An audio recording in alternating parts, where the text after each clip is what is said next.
તો પરાય પ્રગટ થઈ તો એ પરાયમાં ઠીક છે હું તો શણી દઉં છું જ્ઞાન એની જરૂર નહીં પડે માઇક નહીં મને સાંભળવાનું ઓછું થાય. એવું છે હા, કાંઈ વાંધો નહીં. બાકી મારો અવાજ મોટો છે હું જરાક ધીમે બોલું છું એટલે બાકી અવાજ વાંધો નહીં આવે કોઈ મેં કહેતે છો ને અમારે સોનગઢમાં કેટલા જણા હોય 70-80 જણા હોય આખા ઘરમાં તો ઠેઠ સુધી સંભળાતું એટલે શું? કાંઈ વાંધો નહીં ચાલો કાંઈ વાંધો નહીં પ્રોબ્લેમ ઓકે શું કહો શું બેન હા પરાય પ્રગટ થઈ જો ત્યાં જ્યારે વર્તમાન પરાય પ્રગટ થઈ તો અંદરથી પોતાનું જ્ઞાન લઈને જ્ઞાન તો એ પરાયનું જ્ઞાન જ છે તો જાણું છે તો કાલે આપણે એમ પણ વાત કરી ને એમાં જ્ઞાન પરાય પ્રગટ થઈ દર્શનની પરાય ચારિત્રની પર્યાય તો એક પરાય પ્રગટ થઈ એ જ્ઞાન જ એનું સર્વસ્વ છે ને સમજી ગયો તમારો પ્રશ્ન ખ્યાલ આવી ગયો શું તમે પૂછવા માંગો છો એ એવું છે કે પર્યાય અંદરમાં તો ત્રિકાળી દ્રવ્ય અનંત ગુણાત્મક છે ત્રિકાળી દ્રવ્ય અનંત ગુણાત્મક છે તેમાં અનંત ગુણ છે અનંત ગુણની અનંત પર્યાય પ્રત્યેક સમયે ઉત્પાદ પામે છે માત્ર જ્ઞાનની પર્યાયનો જ ઉત્પાદ થાય છે એવું નથી જ્ઞાનની દર્શનની ચારિત્રની સુખની પ્રભુત્વની વિભુત્વની સ્વચ્છત્વની પ્રકાશની બધાય ગુણની પર્યાયો પ્રત્યેક સમયે સ્વતંત્ર પ્રગટે છે જ્ઞાન ગુણમાંથી જ્ઞાનની પર્યાય દર્શન ગુણમાંથી દર્શનની પર્યાય શ્રદ્ધા ગુણમાંથી શ્રદ્ધાની પર્યાય ચારિત્ર ગુણમાંથી ચારિત્રની પર્યાય એમ તમે કોઈ પણ ગુણની પર્યાય પ્રગટ નથી હોતી એવું નથી હોતું દરેક ગુણની પર્યાય પ્રગટે છે પણ એના એટલા બધા ભેદથી તમે એને ન જુઓ અનંત ગુણની અનંત પર્યાયના ભેદથી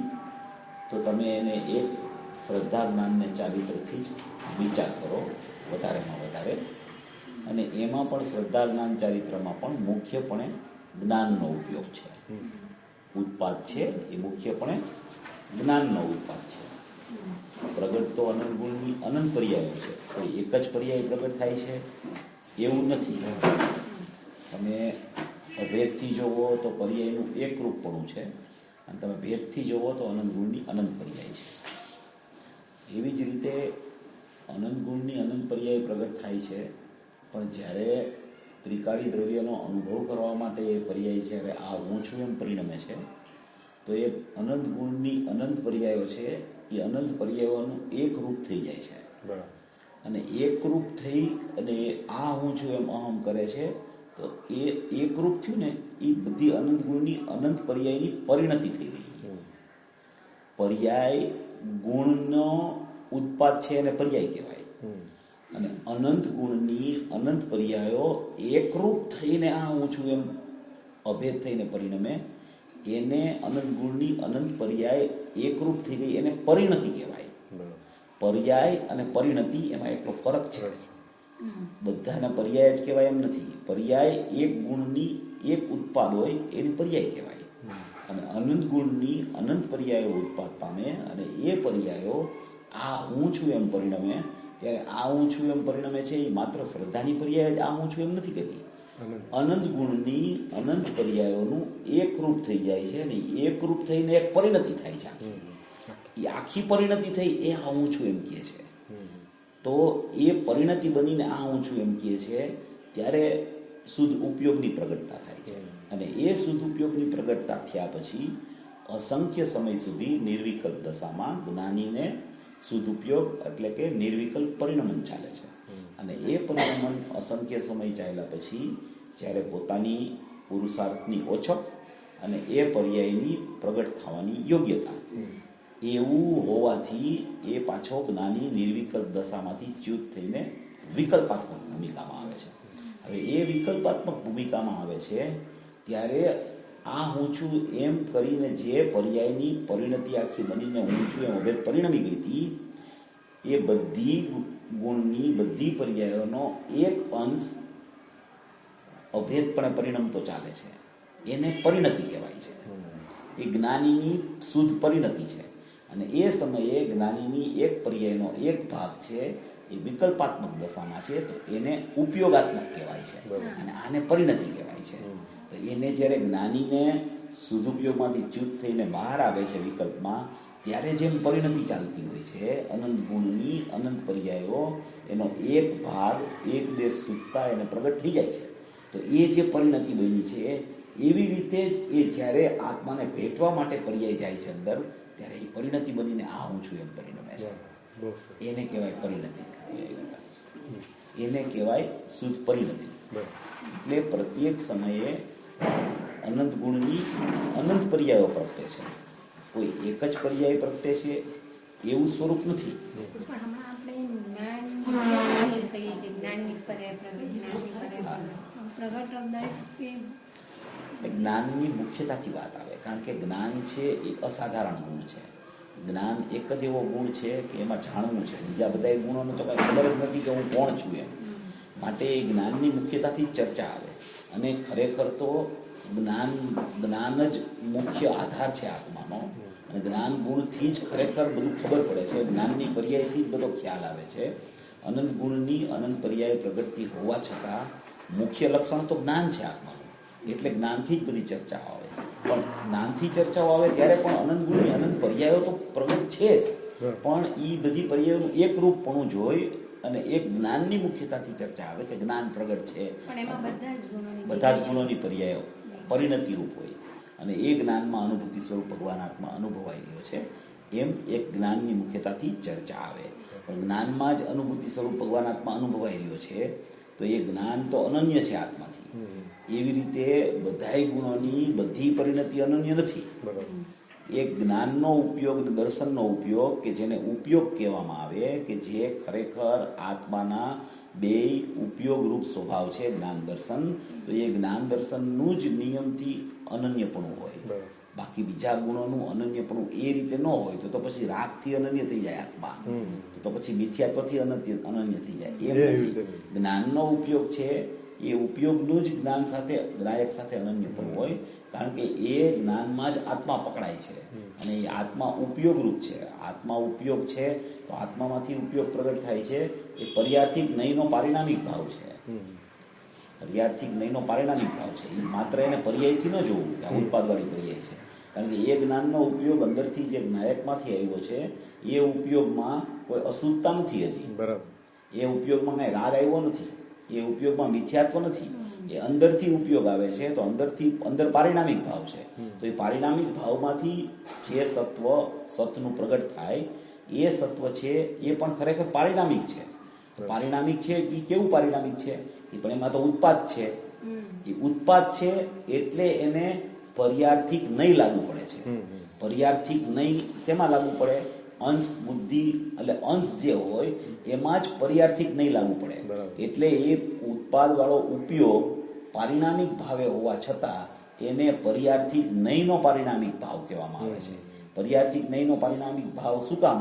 કે એ ઉપયોગ છે એ પ્રગટ થયો છે ત્યારે હજી એમાં કોઈ ઔદૈહિક, ઔપસમિક, સયોપસમિક કે સાહિકની ઉપાધિ હજી લાગુ નથી લાગી. અંદરથી ઉપયોગ આવ્યો છે. બીજું કે એ હજી અંશ છે, અંશી નથી. બરાબર. અંશ હોવાથી એને પર્યાર્થિક નહીં લાગુ પડે છે અને એમાં અશુદ્ધતા ન હોવાથી એને પારિણામિક ભાવ લાગુ પડે છે. એટલે એને પર્યાર્થિક નહીંનો પારિણામ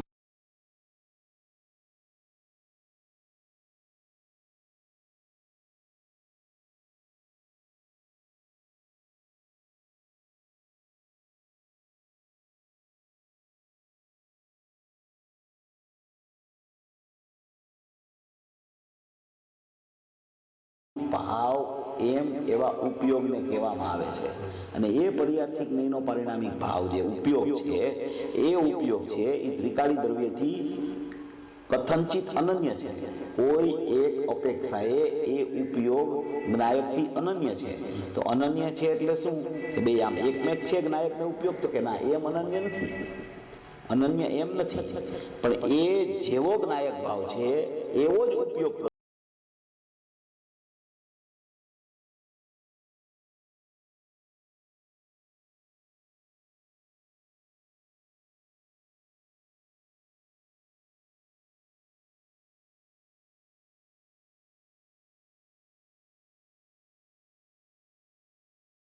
ઉપયોગ પ્રગટ થયો છે. માટે ઈ બેયની સમપક્ષતા જોઈ, ઈ બેયની સત્યતા જોઈ, બેય એવા જ છે એમ જોઈ અને એને એકબીજાથી અનન્ય કહેવામાં આવે છે. અનન્ય એટલે આમ જોઈન્ટ નથી થઈ ગયા, કારણ કે એક સમયનો ઉત્પાદ ક્યારેય દ્રવ્યથી અનન્ય ન થઈ શકે. એને અનન્ય કહેવાનો આશય એમ છે કે જેવું ત્રિકાળી દ્રવ્ય છે એવો જ અહીંયા ઉપયોગ પ્રગટ થયો છે. એમાં હજી અશુદ્ધતા નથી આવી, એમાં હજી કોઈ રાગનું પરિણામ એ ઉપયોગ લક્ષ નથી કર્યું. માટે એ ઉપયોગ દ્રવ્ય જેવો જ હોવાથી એને પર્યાર્થી નયનો પારિણામિક ભાવ એમ કહેવામાં આવે છે. પર્યાર્થી નય એટલે કે પારિણામિક ભાવ એટલે કે ઉત્પાદ હોવાથી, ઉત્પાદ છે એ અંશ છે, ત્રિકાળી દ્રવ્ય છે અંશી છે, એ અંશીનો અંશ છે. તો અંશ જે છે એ અંશને જે વિષય કરે એને પર્યાર્થિક નય કહેવામાં આવે છે. એટલે એ પર્યાર્થિક નયનો પારિણામિક ભાવ છે. હા, અને એ પારિણામિક ભાવ એવો ને એવો જેવું દ્રવ્ય છે એવો હોવાથી એને પર્યાર્થિક નયનો પારિણામિક ભાવ કહેવામાં આવે છે. એ ઉપયોગ છે, એ ઉપયોગ છે એ દ્રવ્યથી અનન્ય છે. એ ઉપયોગે ક્યારેય જ્ઞાયકને છોડ્યો નથી. બરાબર. જો ક્યારેય પણ ઉપયોગ જ્ઞાયકને છોડી દઈએ તો ઉપયોગ પણ ન રહે અને જ્ઞાયક પણ ન રહે. ઉપયોગ ક્યારેય જ્ઞાયકને છોડતો નથી. એ અનન્ય છે એટલે કે એ એવો અનન્ય છે કે એ વીંટળાયેલો છે દ્રવ્ય સાથે, અને એમાં અનુભૂતિ સ્વરૂપ ભગવાન આત્મા દરેક જીવને, બાળ ગોપાળ સૌને અનુભવમાં આવી જ રહ્યો છે, આવી જ રહ્યો છે. સદાકાળ અનાદિ અનંત એવી સ્થિતિ છે કે એ ઉપયોગ ક્યારે પણ ત્રિકાળી દ્રવ્યને છોડતો જ નથી. એક સમય માટે પણ જો એ ઉપયોગ દ્રવ્યને છોડી દે તો કોઈ જીવને સ્વાનુભૂતિ થઈ ન શકે. સ્વાનુભૂતિ થવા માટેનું મોટામાં મોટું સાધન એની પાસે ઉપયોગ છે, અને એ ઉપયોગમાં અનુભૂતિ સ્વરૂપ ભગવાન આત્મા બાળ ગોપાળ સૌને અત્યારે વર્તમાનમાં અનુભવાઈ જ રહ્યો છે. અનુભવ કોઈ કરવાનો જ નથી, અનુભવાઈ રહ્યો છે એવા સ્વીકાર છે, એનું નામ જ અનુભૂતિ છે. બરાબર બરાબર. કોઈ પર્યાયને વાળવાની નથી, કોઈ પર્યાયને ફેરવવાની નથી, કોઈ પર્યાયમાં કાંઈ પ્રયત્ન કરવાનો નથી એને. કારણ કે એ પર્યાય છે ને એ ખરેખર તો એ પર્યાયના લક્ષણ જુદા છે. ઉપયોગનું લક્ષણ જુદું છે, ત્રિકાળી દ્રવ્યનું લક્ષણ જુદું છે. જે ઔદૈવિક, સયોપસમિક, સાહિક અને ઔપસમિક ભાવ છે એના બધાના લક્ષણો જુદા છે. ઉપયોગનું લક્ષણ પર્યાર્થિક નયનો પારિણામિક ભાવ છે, અને ત્રિકાળીનું દ્રવ્યનું લક્ષણ દ્રવ્યનો પારિણામિક ભાવ છે. એ દ્રવ્યનો પારિણામિક ભાવ છે એમાંથી જ પ્રગટ થતો ઉપયોગ છે, એટલે એનું નામ પર્યાર્થિક નયનો પારિણામિક ભાવ છે. અને એ અંશ છે, અંશ છે. ઉપયોગ છે એ અંશ છે, ઉપયોગવાન છે એ અંશી છે. અંશ જ્યાં આવે ત્યાં એ નયનો વિષય થઈ જાય. અંશી હોય એ દ્રવ્યાર્થિક નયનો વિષય છે, અને ઉપયોગ અંશ છે એ પર્યાર્થિક નયનો વિષય છે. માટે એને પર્યાર્થિક નયનો પારિણામિક ભાવ કહેવામાં આવે છે. એ પણ પારિણામિક ભાવ છે, પ્રગટ થતો ઉપયોગ, કારણ કે એમાં કોઈ ઉપાધિ લાગુ નથી. જ્યાં જો એને ઉપાધિ લાગુ પડે તો એ પર્યાયરૂપ પરિણમન થઈ ગયું. પ્રગટ થતો ઉપયોગ છે એ પર્યાર્થિક નયનો પારિણામિક ભાવ છે, અને એનું પરિણમન છે એનું નામ પર્યાય છે. સમય એક છે, બે સમય નથી. પ્રગટ થતો ઉપયોગ અને એનું પરિણમન, પરિણમનનું નામ પર્યાય છે. પ્રગટ થતો ઉપયોગ છે એ પારિણામિક ભાવે છે. સમય સમય સમય સમય સમય આવું પરિણમન ચાલે છે ઉપયોગનું. ને ઉપયોગનું પરિણમન થયું, એ પરિણમનમાં યા તો અશુદ્ધતા અને શુદ્ધતા આવે છે. ઉપયોગ તો ઉપયોગ છે, બસ સમજ. ઉપયોગમાં તો ઉપયોગ છે, ઉપયોગમાં ઉપયોગ રહેલો છે. 181 ગાથામાં છે ને, ઉપયોગમાં ઉપયોગ છે. તો એ ઉપયોગ છે એમાં ઉપયોગવાન છે, એના સિવાય બીજું કઈ છે જ નહીં. એમાં વસ્તુનું સ્વરૂપ જ એટલું છે, એટલું અભેદ સ્વરૂપ છે. એમાં જેટલો ભેદ પડે છે ને એટલી બધી છે ને વિકલ્પ દશા છે. જ્ઞેયભૂત અભેદપણું છે ઉપયોગનું, આત્મા સાથે અનાદિ અનંત અનન્યપણે જ્ઞેયભૂત અભેદપણે ઉપયોગ રહેલો છે. ત્રિકાળી દ્રવ્ય છે એ ધ્યેયભૂત અભેદ છે. બરાબર. એમાં અનંત ગુણાત્મક અભેદપણું છે. અનંત ગુણાત્મક અને અનંત કારણ શુદ્ધ પર્યાય, એ સહિતનું આખું ત્રિકાળી દ્રવ્ય છે એ ધ્યેયભૂત અભેદ છે. એ દ્રષ્ટિનો વિષય છે, એ ઉપાદેયભૂત તત્વ છે, અહમ કરવા લાયક પદાર્થ છે. એટલે કે એ હું છું. હવે એ હું છું એ તો ધ્યેયભૂત અભેદપણું છે, એ તો શાશ્વતપણું છે, અખંડપણું છે, અભેદપણું છે, એકરૂપપણું છે. વસ્તુ માત્ર છે ત્રિકાળી દ્રવ્ય. વસ્તુ માત્રનું કોઈ વિશેષણ ખરેખર છે જ નહીં. એને અભેદ કેવું, અપરિણામી કેવું, એક કેવું, અખંડ કેવું, શાશ્વત કેવું, એ બધા વિશેષણો છે. જ્ઞાયક તો વસ્તુ માત્ર છે, જ્ઞાનમય છે, જ્ઞાનમય છે, જ્ઞાનમય છે, જ્ઞાનમય છે. એ જ્ઞાનમય, જ્ઞાનનો પિંડ, જ્ઞાનનું ચોસલું છે આખું. એ જ્ઞાનનો ઘન પિંડ છે આખો. એ જ્ઞાન પિંડ છે એ ધ્યેયભૂત અભેદપણું છે. એ ધ્યેયભૂત અભેદપણું છે, એની સાથે સાથે જ એનું જ્ઞેયભૂત અભેદપણું પણ ત્યાં ને ત્યાં જ રહેલું છે. જ્ઞેયભૂત અભેદપણું એટલે શું? કે વર્તમાન પ્રગટ થતો એક સમયનો ઉપયોગ ઉપાધિ વિનાનો જે પર્યાર્થિક જ્ઞેયનો પારિણામિક ભાવ કહેવામાં આવે છે, એ પર્યાર્થિક જ્ઞેયનો પારિણામિક ભાવ દ્રવ્યના પારિણામિક ભાવ સાથે ધ્યેયભૂત અભેદ સાથે જ્ઞેયભૂત અભેદપણે અનન્યપણે રહેલો છે. ઓહો, સરસ સરસ. એ ક્યારેય છૂટતો નથી. અને જે જીવ એ જ્ઞેયભૂત અભેદપણું છે એને છોડે છે, એને ઉપયોગનો ભેદ પાડે છે, એ ઉપયોગનો ભેદ જ્યાં પડે છે ને એ વિકલ્પની ઉત્પત્તિ થાય છે. બરાબર બરાબર. અને જે ઉપયોગનો ભેદ જોતો નથી, ઉપયોગમાં ઉપયોગવાન છે, હું તો ઉપયોગવાન વસ્તુ માત્ર છું, મારા ઉપયોગમાં ઉપયોગવાન પ્રતિષ્ઠિત છે, મારા જ્ઞાનમાં જ્ઞાયક અનુભવાઈ રહ્યો છે, હું તો જાણનાર છું ને જાણનારો મને જણાય જ રહ્યો છે, એવું જેને જ્ઞાન શ્રદ્ધામાં આવી જાય છે એ જીવને વિકલ્પની ઉત્પત્તિ ન થતા નિર્વિકલ્પ પરિણમન જ ચાલ્યા. બસ બસ. સ્વરૂપની સ્થિતિ આવી અને આટલી જ છે. એમાં જેટલો તમે ભેદ પાડો છો એટલો વિકલ્પ, અને વિકલ્પનું નામ રાગ. અને જ્યાં તમે એ ભેદને નથી જોતા, જ્યાં તમે અભેદ જોવો છો, કાં તો તમે ત્રિકાળી દ્રવ્યને ધ્યેયભૂત અભેદ જોવો, અને કાં તો ઉપયોગ સહિતના આત્માને જ્ઞેયભૂત અભેદ જોવો. બસ બસ. એ જ્ઞેયભૂત અભેદ છે એ દ્રષ્ટિનો વિષય નથી, એ જ્ઞાનનો એ વિષય જ્ઞાનનો છે. વિષય છે. અને ધ્યેયભૂત અભેદ છે એ દ્રષ્ટિનો વિષય છે, ધ્યાનનો વિષય. એ શ્રદ્ધાનો વિષય છે. બરાબર. ઉપયોગ સહિતનો આત્મા છે એ જ્ઞાનનો વિષય છે. બરાબર. અને ધ્યેયભૂત અભેદ છે એ દ્રષ્ટિનો વિષય છે, એ શ્રદ્ધાનો વિષય છે, એ ત્રિકાળી દ્રવ્ય છે, એ ઉપયોગવાન છે. ઉપયોગ સહિતનો આત્મા છે, જે ઉત્પાદ સહિતનો આત્મા છે, ઉપયોગ સહિતનો આત્મા છે, એ જ્ઞેયભૂત અભેદ હોવા છતાં, એ જ્ઞેયભૂત અભેદ હોવા છતાં એ દ્રષ્ટિનો વિષય નથી, એ જ્ઞાનનો વિષય એ છે. જ્ઞાનનો વિષય. જ્ઞેયભૂત અભેદ. કારણ કે એ જ્ઞેયભૂત અભેદ છે. બરાબર એ કથનચિત અનન્યતા લાગુ પડે છે. બરાબર બરાબર બરાબર. જ્યારે અંદરમાં ને અંદરમાં આવું ધ્યેયભૂત અભેદપણું ને જ્ઞેયભૂત અભેદપણું આપણે જોઈ.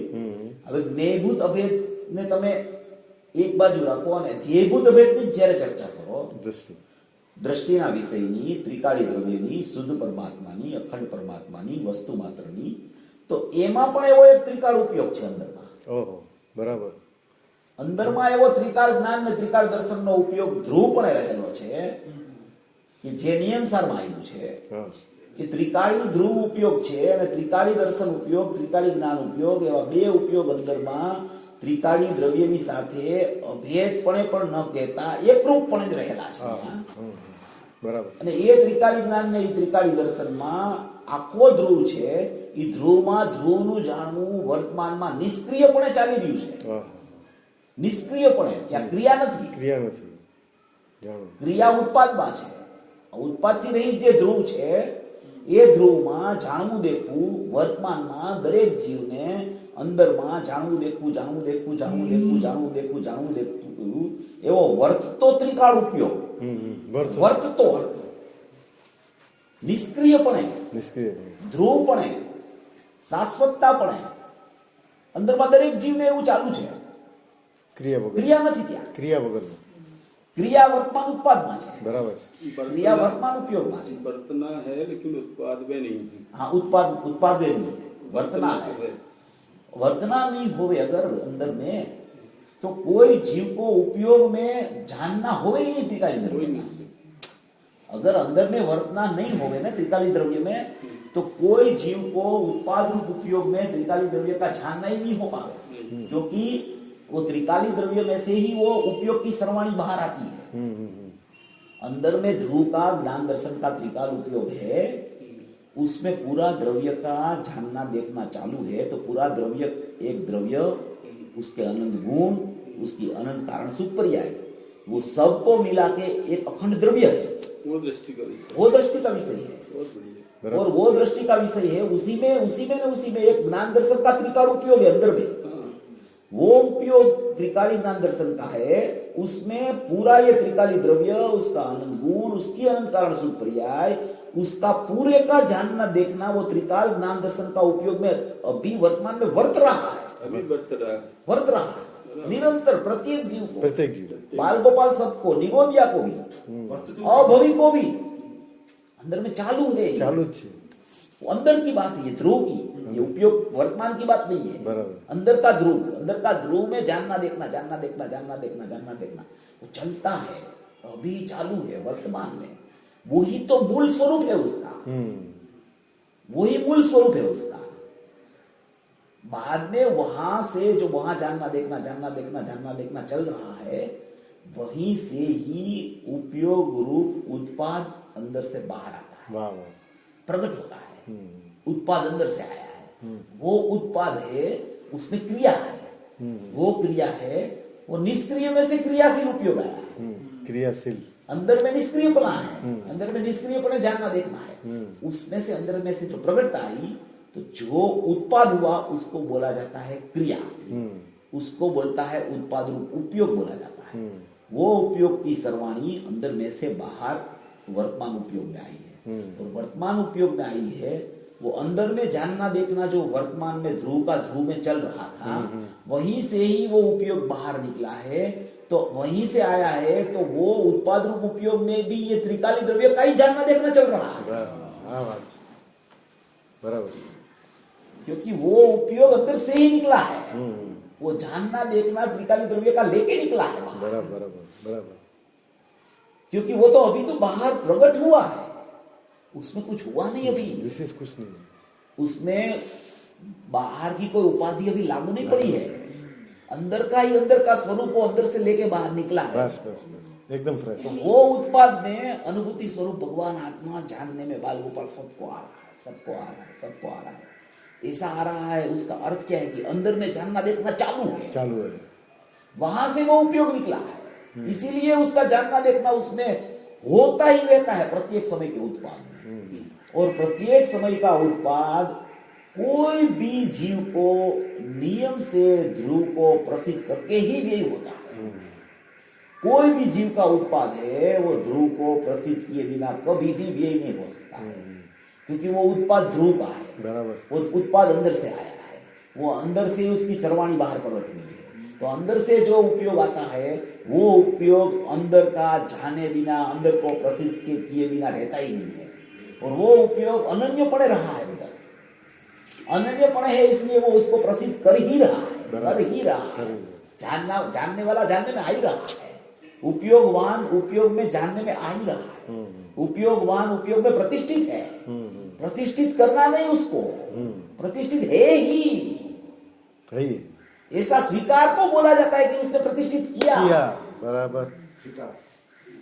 प्रतिष्ठित किसी को करना नहीं है उपयोग में, उपयोगवान वो प्रतिष्ठित ही है, वो स्वीकार नहीं करता है मैं, तभी ये सब चर्चा है कि अज्ञान हो गया, अशुद्धता हो गई, परसंग परिणमन हो गया, राग में एकत्व बुद्धि हो गई, कर्तृत्व हो गया, ममत्व हो गया, भोक्तृत्व हो गया, कारणत्व हो गया, स्वामित्व हो गया, ज्ञातृत्व हो गया। ये सब बातें जब तक ये स्वरूप की समझ नहीं हो, इसका निर्णय नहीं हो, इसकी परिपक्वता नहीं हो, इसका जानना देखना चालू है, ऐसा स्वीकार नहीं आवे, तभी ये सब समयवर्ती अज्ञान दशा है, आगे पीछे कुछ नहीं है, समयवर्ती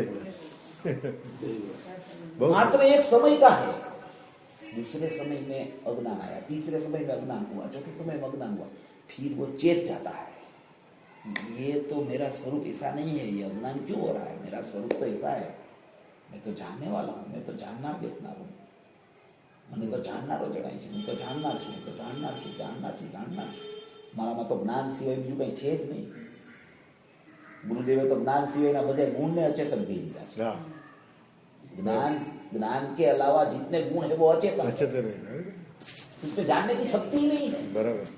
उसको पता ही नहीं मैं श्रद्धा गुण हूँ, उसको पता ही नहीं मैं चारित्र गुण हूँ, उसको पता ही नहीं मैं विभु गुण हूँ, उसको पता ही नहीं मैं प्रकाश गुण हूँ। तो जिसको कुछ पता नहीं है उसमें चेतन तो है ही नहीं, उसको प्रसिद्ध करने वाला तो चेतन ज्ञान स्वभाव है, उस अपेक्षा है वो अचेतन है, ये ज्ञान मात्र चेतना है, और ज्ञान चेतना से ही ज्ञायक अनुगुण आ रहा है। बस बस, बराबर। उतना ही स्वरूप है उसका, उतना ही उसका स्वभाव है, उतने में उतने सब है, उतने में जितना भेद पड़ता है ना, जितना या तो ध्येय में गुण भेद करे, या तो ध्येय में कारणसूत्र पर्याय का भेद करे, या तो ध्येय में त्रिकाली ज्ञान दर्शन का भेद करे, या तो ज्ञेय में उपयोग का भेद करे, बस ये जब ये भेद होता है ना, उसको विकल्प बोला जाता है। बस बस। और वो विकल्प का नाम संसार है। उसके बाहर कोई संसार है ही नहीं। बस बस। संसार इसको बोला जाता है कि इसमें भेद किया, द्रव्य में गुण भेद किया, उपयोग में पर्याय भेद किया, बस तो उसका नाम विकल्प हो गया, और विकल्प का नाम संसार है। दूसरे समय भेद किया, तीसरे समय भेद किया, चौथे समय चेत गया मैं अभेद हूं, बस। तो विकल्प की उत्पत्ति ही नहीं होगी, उसका नाम तो निर्विकल्पना है। विकल्प ही उत्पन्न नहीं होगा। बराबर।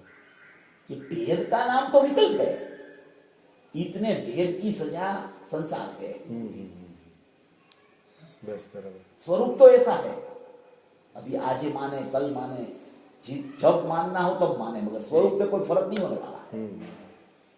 बराबर। गुरुदेव ने तो ऐसा बताया है, गुरुदेव की मूल बात है ये, वो तो यही बात करते रहते हैं, अपनी नजर नहीं पड़ती उधर बराबर। कि इनको क्या कहना है, इनको क्या समझाना है। अभी आज का प्रवचन आया, प्रथम आत्मा को जानो, प्रथम आत्मा को जानो। श्रोता ने कितना फिरा फिरा के गुरुदेव को बहुत पूछा कि ये तो तैयार शिष्य की बात है, जिसको नई निश्चय प्रमाण का पता है, द्रव्य गुण पर्याय का खबर है, उपादान निमित्त निश्चय व्यवहार क्रमबद्ध सब जान के बैठा है, जिसका प्रयोग है उसको, उसके लिए ये बात है कि पहले भगवान आत्मा को जानना। तो गुरुदेव ने बोला ऐसा नहीं है, तैयार शिष्य की बात नहीं, ये पात्र शिष्य की बात है। हमने उसमें पात्रता देखी है कि ये भगवान आत्मा है और अभी भगवान होने वाला है, इसके लिए हम ये बात करते हैं। आचार्य भगवान ने इसलिए ये बात उठाई है कि प्रथम में प्रथम क्या करना, तो बोले प्रथम में प्रथम आत्मा को जानना, प्रथम में प्रथम आत्मा को जानो, और कुछ कार्य ही नहीं है जीव का। बस। जीव की मनुष्य गति की पर्याय की सार्थकता यही है कि प्रथम में प्रथम वो आत्मा को जाने और कुछ नहीं करे। वो फिर बोले शास्त्र वांचना की नहीं, सुनना की नहीं, ज्ञानी की वाणी सुनना, शास्त्र वांचना, प्रथम में प्रथम आत्मा को जानना। ज्ञानी तो ऐसा बोलते हैं, ज्ञानी को सुनते हो ना तुम, तो ज्ञानी ऐसे बोलते हैं कि प्रथम में प्रथम आत्मा को जानो। आचार्य भगवान भी वही लिखते हैं कि प्रथम में प्रथम आत्मा को जानो। कोई गाथा में ऐसा नहीं लिखा है कि ये सब चीज तुम जानो, वर्णन सब करते जाते हैं, आदर त्रिकाली द्रव्य का कराते जाते हैं, पर्याय का ज्ञान कराते जाते हैं। और पर्याय का ज्ञान जब आचार्य भगवान और ज्ञानी कराते हैं तो अप्रतिबुद्ध को ऐसा लगता है कि ये पर्याय का स्पष्टीकरण मेरे को बहुत समझना पड़ेगा, इसलिए आचार्य भगवान और ज्ञानी पुरुष ज्ञान कराते हैं। वो तो तेरी वर्तमान स्थिति में जो वर्त रहा है उसकी स्थिति को नजरअंदाज खाली तेरे को कराते हैं, उसमें चिपकना नहीं है। बस बस। आत्मा को ही जानना, पहले में पहले आत्मा को जानना, पहले में त्रिकाली द्रव्य हूं ऐसा जानना और ऐसा श्रद्धान करना, दूसरा कुछ सोचना ही नहीं। उसी में उसकी सोच और विकल्पात्मक दशा में भी वही विकल्प चलता रहेगा ना, तो वो विकल्प टूट जाएगा। कि दूसरे सब सहयोग सम में अगर घुस गया, वो शास्त्र स्वाध्याय में एक सहयोग सम में अगर घुस गया ना, तो वहां से निकल ही नहीं सकेगा वो कभी। गुरुदेव की बात ऐसी है कि बस वो एक ही बात किया करते हैं, बस तू ध्रुव है, तू भगवान है, तू त्रिकाली द्रव्य है, तू शाश्वत है, तू अखंड है, तू एक है, तू परम पारिणामिक भाव लक्षण से लक्षित परमात्मा है, बस उसका निर्णय कर, उसका श्रद्धान कर, उसका ज्ञान कर, उसको जान, उसमें लीन हो, उसी का ही वांछना कर, उसी को ही देखने का प्रयत्न कर, उसी में ही लीन होने का प्रयत्न कर, तू ऐसा है ऐसा ही स्वीकार किया कर, चाहे विकल्प में भी वही स्वीकार किया कर, और कुछ सोच ही मत। दूसरा सोचने जाएगा ना तो अगाध शास्त्र तो है, उसमें अगाधता बहुत बड़ी है, वो भी तुझे समझ में आ जाएगी, मगर पहले दृष्टि का विषय को तो पकड़ ले। बाद में तेरी सहयोग की ज्ञान की योग्यता के अनुसार सब जानने में आ जाएगा तुझे, बराबर सब पता चल जाएगा। सोगानी जी को पता चला कि गुरुदेव ने एक बार बोला कि केवल ज्ञान होगा तब तो सब पता चल जाएगा, तो उसने सोचा कि मैं तो अभी मेरा रस ही पीऊं ने, केवल ज्ञान होगा तब तो लोकालोक का जानना हो जाएगा, सब शास्त्र का ज्ञान भी हो जाएगा, तो अभी तो मैं रस को पीऊं, रस को चख लूं ने अंदर में, मैं दूसरा क्यों सहयोग सब बढ़ाने की प्रक्रिया ही किया करूं। बराबर।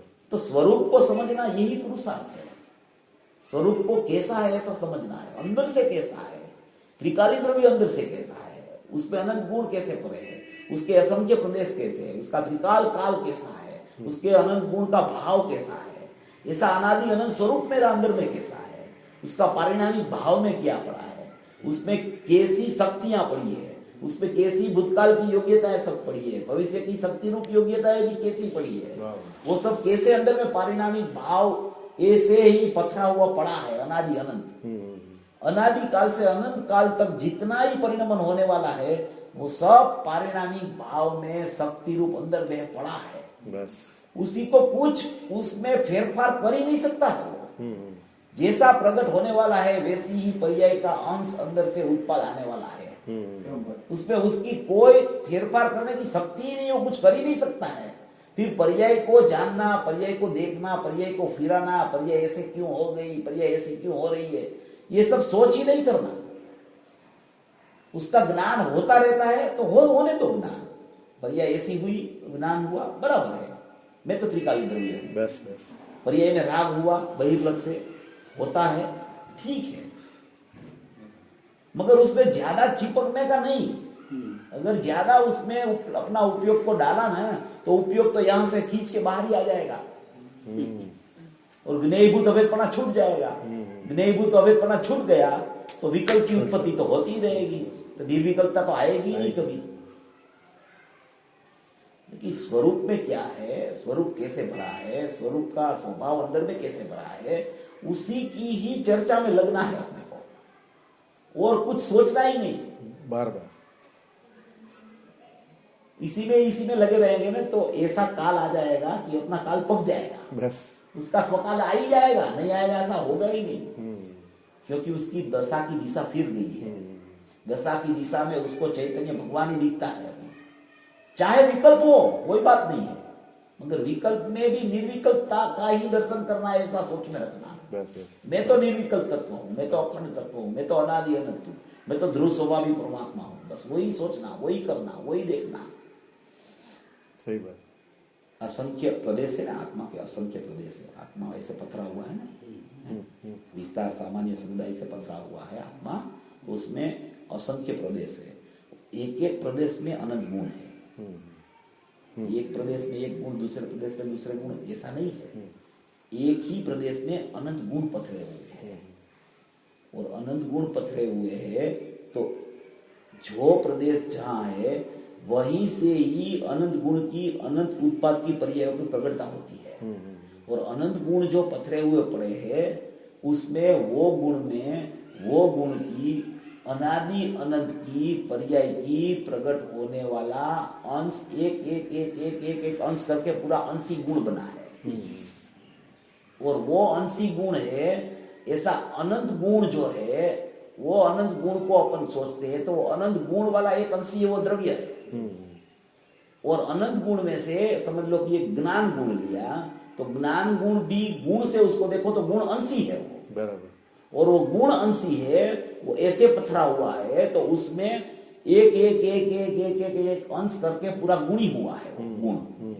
और वो एक एक अंश एक एक अंश एक एक अंश है, वहां से उसका प्रत्येक समय में जो अंश का प्रकट होने का स्वकाल है वहां से उसका उत्पाद होता है। बराबर। और वो अंश का उत्पाद होता है, वो उत्पाद होने पर भी वो अंश में से कोई भी जगह खाली नहीं होती है। वो अंश तो ध्रुव रूप रहता है, बराबर। और उसका उत्पाद तो वहीं से ही उत्पाद रूप उत्पाद होता है।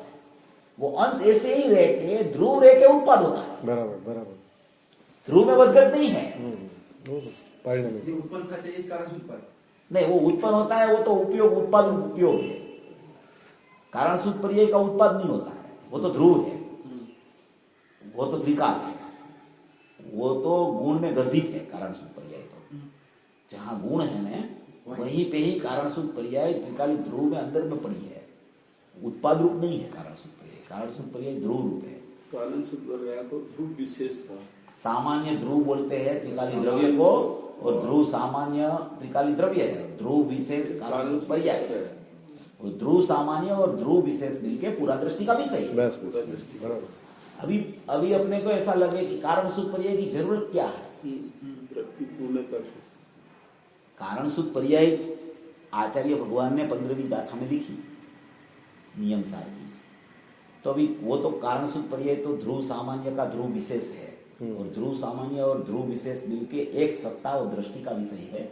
उसमें ध्रुव सामान्य और ध्रुव विशेष ऐसा भेद नहीं है, भेद नहीं है। वो तो अभेद है। अभेद। दृष्टि का विषय अभेद ही होता है, उसके कोई भेद नहीं होते। उसी को तभी उसकी दृष्टि होती है, इसलिए अभेद की दृष्टि वही दृष्टि का विषय है। तो अभी अभी समझ लो कि वो कारण सुख पर्याय अंदर में गर्भित पड़े, अंदर में ध्रुव विशेष पड़े, अंदर में छिपी हुई है, अंदर में रहती है। तो अभी वर्तमान एक प्रगट पर्याय और वर्तमान ध्रुव, इतना ही विषय है। बस, उसमें बस। कारण सुख पर्याय की आवश्यकता क्या है? आचार्य भगवान का सब कथन होता है ना, वो जरूरियात के बिना कभी नहीं होता है लिखा जाता है। कारण सुख पर्याय की बहुत जरूरियात है, ऐसा नहीं है वो जरूरियात नहीं है। मुझे गुरुदेव श्री को भी बहुत पसंद थी, मगर उसने तो वो बात छेड़ी, मगर उस टाइम के पंडितों को भी कुछ पता नहीं चला, तो उसने फिर वो विषय छोड़ दिया कि पंडितों को भी पता नहीं चलता है तो सामान्य श्रोता तो कैसे समझेंगे। तो ये कारण सुख पर्याय ध्रुव है, वो उत्पाद रूप नहीं है। अभी उसमें ऐसा घोटाला हो जाता है, पर्याय शब्द आता है, कारण सुख भी पर्याय है, उत्पाद रूप भी पर्याय है। तो लोगों को ऐसा लगता है कारण सुख पर्याय भी उत्पाद होता है, तो क्रिया ऐसा नहीं है। वो उसमें गड़बथल हो जाती है जीव को, इसलिए कारण सुख पर्याय का स्पष्टीकरण ज्यादा नहीं आया। इसलिए गुरुदेव ने एक त्रिकाली द्रव्य और वर्तमान पर्याय इतना ही स्पष्टीकरण करके उसको गर्भित कर दिया। कारण सुख पर्याय को स्पष्टीकरण जहां जहां उसको भी विचार आया उधर तो स्पष्टीकरण किया, नहीं किया ऐसा नहीं है। 79 तक गुरुदेव कारण सूत्र पर्याय की बात करते रहे, 80 में तो उसका देह विलय हो गया, मगर 79 तक करते रहे। तो अभी कारण सूत्र पर्याय की जरूरत क्या है? समझ लो कि त्रिकाली द्रव्य में अहम करने का, त्रिकाली द्रव्य में अहम करने से शुद्धता प्रकट होती है। बराबर। तो श्रद्धा की पर्याय ने मैं ये हूं ऐसा अहम त्रिकाली द्रव्य में किया। श्रद्धा की वर्तमान उत्पाद वाली पर्याय ने ऐसा कहा कि मैं यही हूं, मैं त्रिकाली द्रव्य हूं, मैं ध्रुव हूं, मैं तो परमात्मा हूं, ऐसा अहम करके उसको अनुभव माने की प्रतीति हो गई। तो वो प्रतीति हो गई तो अकेली श्रद्धा की पर्याय ने तो अहम नहीं किया है, बराबर। अनंत गुण की अनंत पर्याय भी उसके साथ में रह के परिणति होके पूरा अभेद में उसने अहम करके सम्यक दर्शन ज्ञान चारित्राणी मोक्ष मार्ग की प्रगटता हुई है। अभी तो श्रद्धा गुण ही पूरा सम्यक हो गया 100%, चौथे गुण स्थान। ज्ञान गुण पूरा नहीं हुआ, अंश से सम्यक हुआ, चारित्र भी अंश से सम्यक हुआ। ऐसे अनंत गुण की अनंत पर्याय है, वो आंशिक सम्यकता हुई, और एक श्रद्धा गुण की पर्याय पूरी 100% पूर्ण हो गई, शुद्ध हो गई। बराबर। तो उसके पीछे लॉजिक क्या है? तो उसमें ऐसा आता है गुरुदेव के प्रवचन में कि उस पर्याय की ऐसी ही योग्यता थी कि वो समय में 100% परिपूर्ण शुद्ध होने की उसकी योग्यता थी, इसलिए वो परिपूर्ण शुद्ध हो गई। और चारित्र गुण की और ज्ञान गुण की पर्याय की योग्यता उसी समय परिपूर्ण होने की नहीं थी, वो क्रमे क्रमे चारित्र गुण परिपूर्ण होने योग्य उसकी योग्यता है, इसलिए वो नहीं हुई। तो ये तो एक बात है, बराबर। ये तो एक बात है, ये तो अपने को सबको पता है, गुरुदेव के प्रवचन में आता है, आपने भी सुना होगा, सबने सुना है। अभी उसमें एक विशेषता है कि वो सभी गुण की पर्याय ने अहम किया है अंदर में, फिर भी श्रद्धा 100% सम्यक हुई, चारित्र पूरा नहीं हुआ, ज्ञान पूरा नहीं हुआ, अनंत गुण की अनंत पर्याय की एक देश शुद्धता हुई। तो उसमें वजह क्या है? उसके अंदर में तो ध्रुव में तो पूरी पर्याय अहम करके गई है, बराबर। तो अंदर से जो कारणपला मिलना चाहिए उसको, पूरा जितना कारणपणा जो पर्याय को मिलना चाहिए, वो कारणपणा प्रगट देने वाली भी कारण सूत्र पर्याय है अंदर में। वो कारण सूत्र पर्याय में कारणपणा पड़ा है। त्रिकाली द्रव्य को तो अकारण बोला है, वो कारण नहीं बनता है।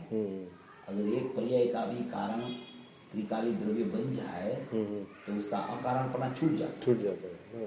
पर्याय द्रव्य को लक्ष्य करती है, वो अपेक्षा से पर्याय में कार्य हुआ, उस अपेक्षा से उसको भगवान को कारण परमात्मा भी बोला है नियम, मगर वो सचमुच में कारणपना उसकी प्रत्येक गुण की प्रत्येक कारण सूत्र पर्याय में पड़ा है। श्रद्धा गुण का कारणपणा है, वो श्रद्धा गुण की कारण सूत्र पर्याय में पड़ा है। ज्ञान गुण का कारण पड़ा है और ज्ञान गुण की कारण सूद पर्याय में पड़ा है। चारित्र का कारण सूद पड़ा है कार्य प्रकट होने का, वो अंदर चारित्र गुण की कारण सूद पर्याय में उसका कारण पड़ा है। बराबर। अभी जितना अंदर से कारण सूद पर्याय में से कारण उसको मिलता है जो पर्याय को, वो ही पर्याय उस समय उतनी शुद्ध होती है। बराबर। उसीलिए कारण सूद पर्याय की बहुत आवश्यकता है। ये उसका मर्म है। बराबर। कारण शुद्ध पर्याय का कारणपणा मिलने से ही वर्तमान पर्याय में शुद्धता प्रकट होती है। आंशिक शुद्धता भी वहां से आती है, परिपूर्ण शुद्धता भी वहां से कारणपणा मिलने से आती है। बराबर। इसीलिए ये कारण शुद्ध पर्याय आचार्य भगवान ने 15वीं गाथा में डाली है। ऐसा नहीं है कि इसकी कोई कीमत ही नहीं है, बहुत कीमती चीज है वो। बराबर। उसका तो बहुत विस्तार अभी आने वाला है। ये अभी गुरुकान दृष्टिमान का 6वां भाग बाहर पड़ेगा ना, उसमें पूरा कारण सूत्र पर्याय का विषय आएगा। बराबर। गुरुदेव ने जितनी जगह कारण सूत्र पर्याय को छेड़ा है, जितनी चर्चा ली है, वो सब इसमें आने वाली है। बराबर। सब इसलिए ही छपवाया है। एक बार पूरा निचोड़ आ जाना चाहिए कारण सूत्र पर्याय का। बराबर। वास्तव में कारण सूत्र पर्याय क्या है? क्योंकि विविध विविध भ्रमणा सब जगह चलती है कारण सूत्र पर्याय, क्योंकि वास्तविक पता नहीं है कारण सूत्र पर्याय क्या है। इसीलिए लोग भ्रमणा में है उसमें। कोई ऐसा बोलता है, कोई ऐसा बोलता है, कोई ऐसा बोलता है, कोई ऐसा बोलता है। अभी गुरुदेव क्या बोलता है? अपने पास तो एक गुरुदेव है, उसके सिवा तो कोई है। बस बस बराबर। वो जो कह देगा वो परम सत्य है, प्रमाण। अपने तो सिर पे है वो। कि वो बोलेगा कि कारण सूत्र पर्याय का अर्थ ये है, बस तो बात खत्म हो गई। वो बाद में तो कोई किसी का सुनेगा ही नहीं। उस पर विस्तार करना पड़ेगा उसको कि गुरुदेव ने ये बोला है तो इसका अर्थ क्या है। तो गुरुदेव ने उसमें ऐसा भी दिया है कि चार द्रव्य की तो चार द्रव्य में तो कारण शुद्ध पर्याय तो शुद्ध है और उसकी वर्तमान पर्याय भी शुद्ध है। ऐसी कोई पर्याय जीव में भी होनी चाहिए, तो इसके लिए कारण शुद्ध पर्याय है। मगर वो जीव में तो कारण शुद्ध पर्याय है, वो तो ध्रुव रूप है। और वहां दूसरे चार द्रव्य में तो प्रगट रूप पर्याय भी शुद्ध है। हाँ, प्रगट रूप। ओके। वो मेल कैसे बिठा? गुरुदेव तो बोलते हैं उस बात, मगर उसका कैसे सोच करना, ये सोचने की बात है। सब सोचना उसको। बराबर। बराबर। पुस्तक आएगा फिर पता चलेगा उसमें क्या है मर्म। गुरुदेव ने बहुत बार ये बोला है। हर बार कारण शुद्ध पर्याय की चर्चा आती है तो चार द्रव्य की चर्चा गुरुदेव लेते ही है। धर्म धर्म आकाश काल की तो वो वर्तमान पर्याय भी शुद्ध है, तो ऐसी शुद्ध पर्याय द्रव्य में भी होनी चाहिए कोई, तो उसके लिए वो कारण शुद्ध पर्याय है। मगर वो तो वर्तमान पर्याय की चर्चा है, ये तो अंदर ध्रुव की चर्चा है, उसको मिलान कैसे है? बराबर। तो ये सब बातें ऐसी है कि ये ज्ञान में संशोधन करना है। अपना ज्ञान है ना, वो बहुत क्रियाशील और कार्यरत होना चाहिए। वो संशोधन करता ही रहे। जब भी उसको विचार दशा चले ना, तो उसमें अंदर का ही संशोधन चालू हो जाए। बराबर। कि बस मेरा स्वरूप कैसा है, मेरा स्वभाव कैसा है, मेरे अंदर में क्या पड़ा है, ये अंदर में से व्यक्तित्व ऐसी क्यों हो रही है, ऐसी क्यों नहीं हो रही है, ऐसा ही होना चाहिए। मेरा ध्रुव में तो परिपूर्ण शुद्धता है, तो पर्याय तो शुद्धि आनी चाहिए। ये क्यों नहीं आती है शुद्धि? बराबर। संशोधन। तो विचार नहीं करता है जी, संशोधन नहीं करता है। और अशुद्धता हो गई तो अशुद्धता को दूर करने का प्रयत्न करता है। विपरीत प्रयत्न है वो। अंदर का स्वरूप का संशोधन करेगा तो अशुद्धता आएगी ही नहीं। आएगी नहीं। विचार फिराना है उसको, उसका अभिप्राय फिराना पड़ेगा उसको, उसका निर्णय में फेर करना पड़ेगा। अगर गलत निर्णय है तो फिराना पड़ेगा उसको, और यथार्थ निर्णय पे जाना पड़ेगा कि मेरा स्वरूप क्या है, मेरे अंदर में क्या पड़ा है, मेरे अंदर में इतना वैभव है, इतना आत्म वैभव पड़ा है, इतनी शक्तियां ध्रुवपणे पड़ी है, उसमें कोई अशुद्धता नाम का गुण ही नहीं है कि अशुद्ध हो विकार करे, ऐसा कोई गुण ही नहीं है। तो ये वर्तमान पर्याय में प्रगटता ऐसी हो क्यों रही है? ऐसा होना ही नहीं चाहिए। मेरा द्रव्य गुण, मेरा द्रव्य शुद्ध, मेरा गुण शुद्ध, मेरी कारण शुद्ध पर्याय शुद्ध, तो मेरी वर्तमान पर्याय अशुद्ध कैसे हो? विचार हो ही नहीं सकती है प्रगट अशुद्धता। शुद्ध स्वरूप को देखता ही नहीं है तो अशुद्धता होती रहती है, उसको देखेगा तो अशुद्धता होगी ही नहीं। बराबर। उतनी तो भूल है, विचार ही नहीं चलता है अंदर का, स्वरूप का मंथन ही नहीं चलता है, स्वरूप का गोलन ही नहीं चलता है। जब जब विचार करता है तो पर्याय को फिराने का विचार चलता है उसका, और पर्याय फिरती नहीं है क्योंकि वो तो क्रमबद्ध है। होने योग होती रहती है, उसको कोई फिरा ही नहीं सकता है। अभी उसको देखने का बंद कर, और मैं त्रिकाली द्रव्य हूं ऐसा सोच, ऐसा देख, ऐसा निर्णय कर, ऐसा अंदर में जाके सोच, ऐसा गहनता से निर्णय कर अंदर में कि मैं तो ऐसा हूं, मैं तो ऐसा हूं, मैं तो परिपूर्ण परमात्मा हूं, मैं तो कृतकृत्य परमात्मा हूं, मैं तो लवालब ज्ञान आनंद की शक्ति से भरा हूं, मैं तो सुख की मूर्ति हूं अंदर में, अनंत गुणों का गोडाउन हूं मैं, बराबर शक्तियों का संग्रहालय हूं, स्वभाव का सागर हूं, ऐसा गुरुदेव बोलते हैं। बराबर ऐसा मेरा स्वरूप है, वो स्वरूप में कुछ कमी ही नहीं है, स्वरूप तो परिपूर्ण भरा भरा है, कृतकृत्य है अपने स्वभाव से।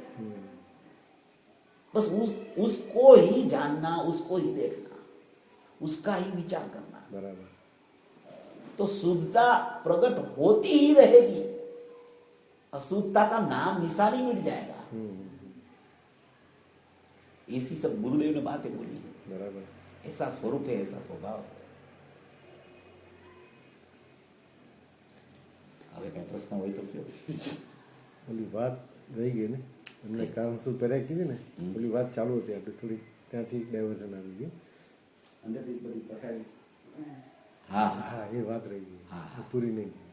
હા, બરાબર। એ તો અસંખ્ય પ્રદેશ છે ને અંદરમાં, એ તો વાત થઈ ગઈ છે, હા, એ વાત થઈ ગઈ। અસંખ્ય પ્રદેશ છે, એક એક પ્રદેશે અનંત ગુણ પથરાયેલા છે, એ અનંત ગુણ છે, એક એક ગુણ અંશી રૂપ છે, બરાબર। એ અંશીમાં અનંત અંશો કરેલા છે, હા વાત અને જે અંશમાંથી જે ઉત્પાદ પ્રગટ થાય છે એ અંશ પૂરેપૂરો અંદરમાં રહે છે। બરાબર એ અંશનો એક અંશમાં ભાગ નથી પડતા કે એક અંશ બહાર આવે છે અને એક અંશ અંદર રહી જાય છે, એ અંશ તો આખો ધ્રુવ છે, હા સાચું પણ એ ધ્રુવ છે ત્યાંથી ઉત્પાદ થાય છે, બરાબર ઉત્પાદ પોતાનો સ્વતંત્ર છે, એ ઉત્પાદ તો પર્યાયનું પરિણમન છે, બરાબર। ધ્રુવ તો ધ્રુવ રૂપ છે, ધ્રુવ તો ધ્રુવ પણ તે ક્ષેત્રમાંથી ઉત્પાદ આવતો હોવાથી એમ કહેવાય છે કે એ ધ્રુવમાંથી ઉત્પાદ થયો, અંશમાંથી બહાર ઉત્પાદ આવ્યો, બરાબર હા પણ એ અંશ છે, એ અંશનો ઉત્પાદ થયો, એ ઉત્પાદ જે થયો છે એ ઉત્પાદ સત છે, બસ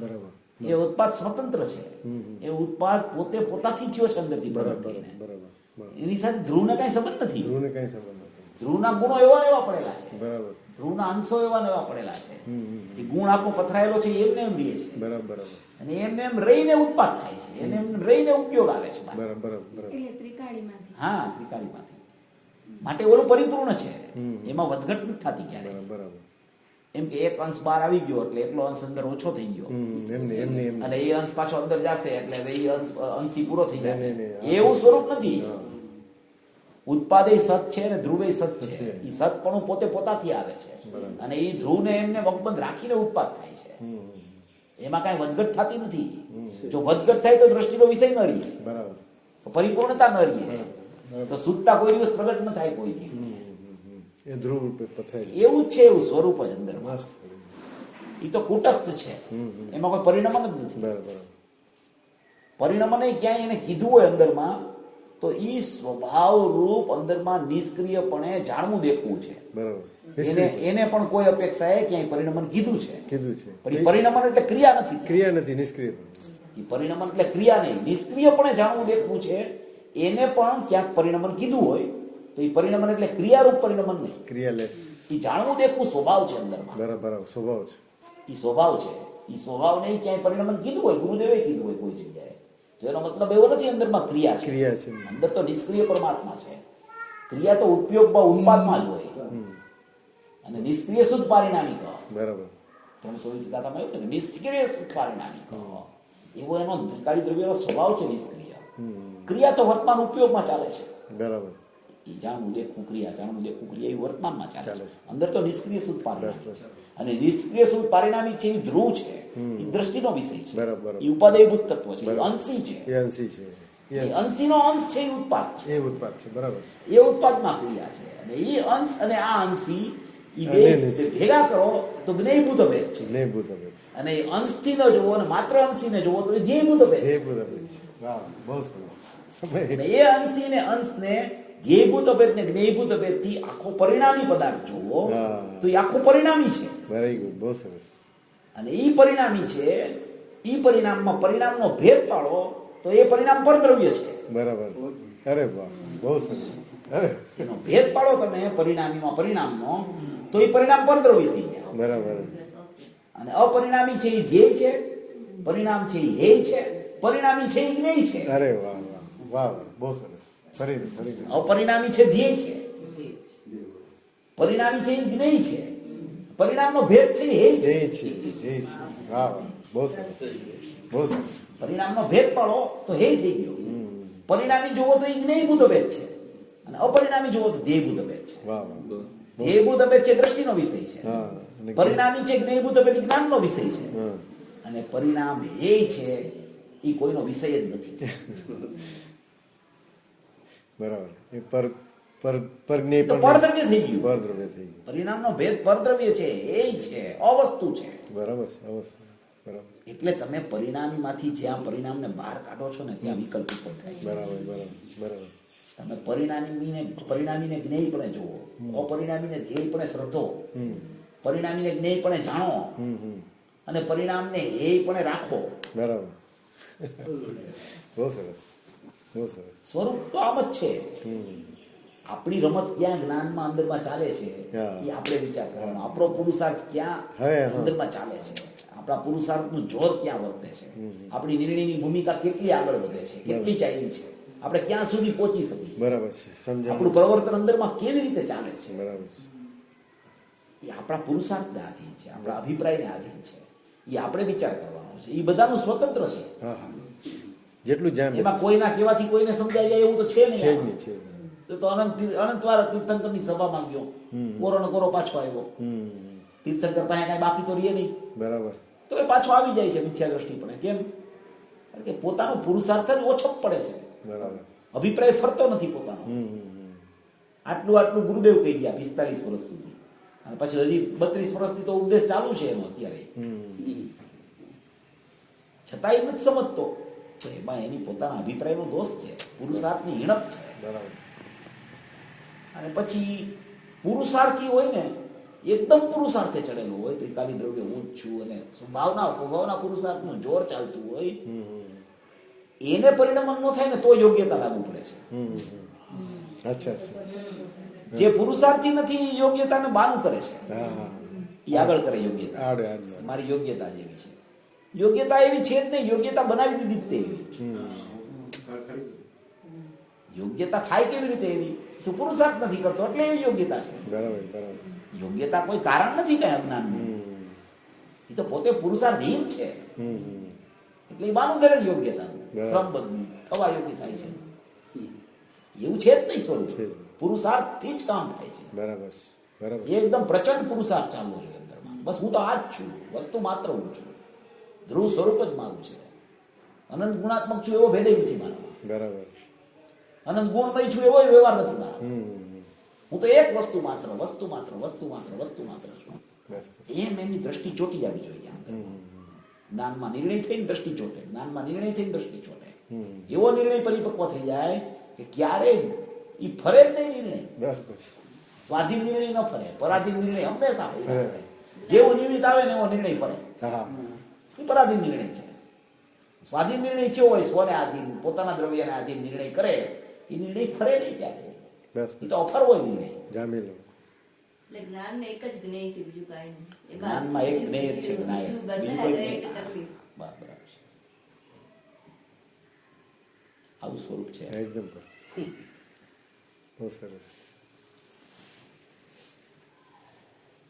હવે પ્રશ્ન હોય તો કયો, તો ટાઈમ થતો જાય છે. 4-10 થઈ. સ્વરૂપ તો આવું છે, એકદમ ચોખ્ખું સ્વરૂપ છે. સ્પષ્ટ એકદમ. ગુરુદેવનું આ માખણ છે. આટલો ગુરુદેવ વિષય આપી ગયા છે આપણે. કોઈ પણ તમે પ્રવચન સાંભળો ને તો એમાં એનું મૂળિયું છે ને અહીંથી ચાલુ થાય. બાકી બધી આવે વાત. ગુરુદેવ તો અગાધ સમુદ્ર જ્ઞાનનો, એટલે એ તો એટલી બધી વાત કરે ને કે આપણે તો એટલા શબ્દ ન બોલી શકીએ. આપણી કોઈ તાકાત જ નહીં બોલવાની.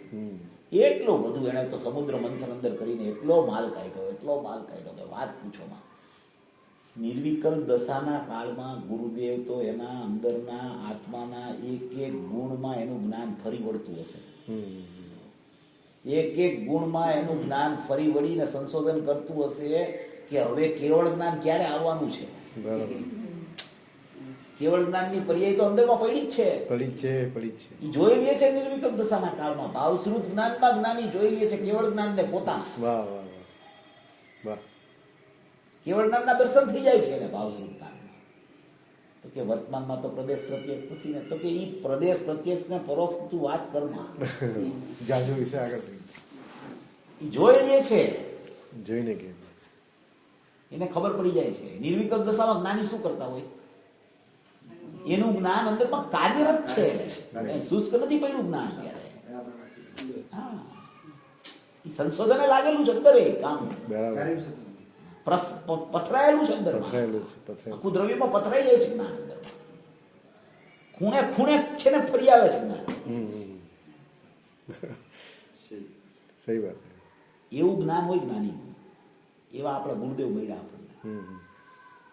કેટલો વિસ્તાર કર્યો, કેટલું એને સ્પષ્ટીકરણ કર્યું. ક્યાંય કોઈને પૂછવા જ જવું ન પડે. બરાબર. પૂછવાનો વિકલ્પ આવે તો સમજી લેવું કે આપણે ગુરુદેવ નથી સમજ્યા છે. કારણ કે ગુરુદેવમાં બધું આવે છે, કોઈને પૂછવું પડે એવું જ નથી. પૂછવું શું કામ પડે? ગુરુદેવ સાંભળો, બધું છે એમાં. કાંઈ નથી આવતું એવું છે જ નહીં. ગુરુદેવ બધી વાતનું સ્પષ્ટીકરણ એટલું બધું કરી ગયા છે. કોઈને તમારે કેવળ જ્ઞાન થાય ત્યાં સુધી પૂછવું ન પડે. કોઈ બીજા ગુરુની જરૂર પડે એવું નથી. નિશ્ચય ગુરુ પોતે બને એવું સ્વરૂપ આપી ગયા છે. એટલી બધી એની તાકાત. ખરેખર એના જેવા પુરુષ તો ભવિષ્યમાં થશે કે નહીં એ એક પ્રશ્ન છે. એટલી બધી એને એટલો બધો વિસ્તાર કર્યો છે.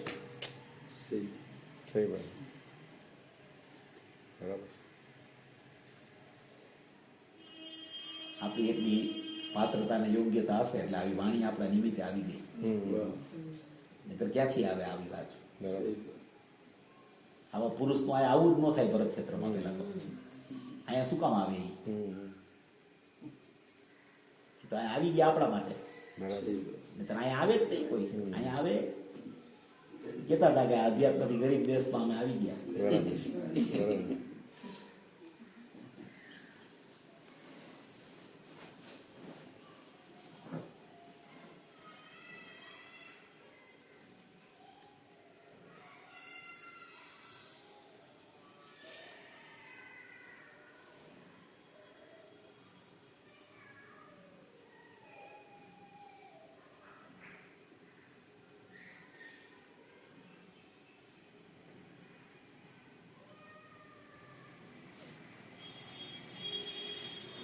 આખા સ્વરૂપને છે ને વ્યવસ્થિત પેલા નિર્ણયમાં લઈ લેવું. ધ્યેય ને જ્ઞેયને એકાંતે ધ્યેયનો નિર્ણય ન કરવો, એકાંતે જ્ઞેયનો નિર્ણય ન કરવો. બરાબર.